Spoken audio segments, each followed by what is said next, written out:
quand l'écoute et la parole créent un espace d'élaboration.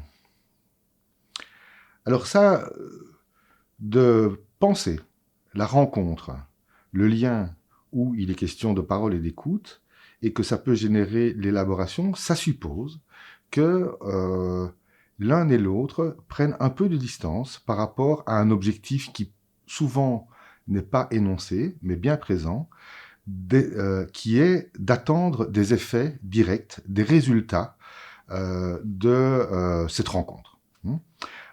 Où le professionnel, l'écoutant, l'intervenant se dit « Ok, je vais avoir un entretien là et j'espère qu'au terme de l'entretien, décision sera prise, modification de comportement sera effective, qu'il y aura des effets, hein, mais des effets aussi relativement immédiats. » Et je pense que cette idée d'être dans une logique que je pourrais nommer de résultat, altère quelque chose de la parole, ou la rend compliquée.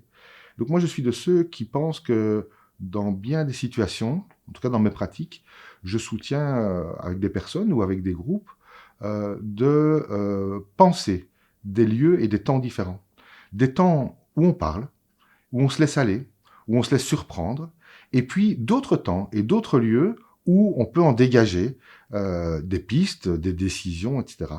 Je pense que de lier trop les deux, même dans le temps, voire même dans le lieu, est parfois délétère parce que ça redonne du sens que parler n'a pour objectif que de trouver une solution, ou que parler n'a pour objectif que de prendre une décision, par exemple.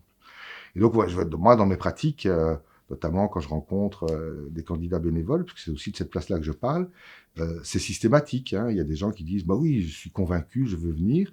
Et puis on soutient toujours, mais prenez le temps. Voilà, on vient de prendre un temps là, et on se reparle dans quelques jours pour voir quels effets ça a fait.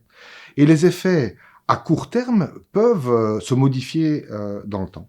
Donc c'est vraiment cette idée de ne fixons pas les choses dans une logique de résultat, laissons les choses circuler plutôt dans une logique de processus, en faisant le pari qu'il y aura des effets, avec cette bonne nouvelle ou cet inconvénient, au cas par cas, que les effets peuvent être ailleurs que là où on les espérait, où on les imaginait.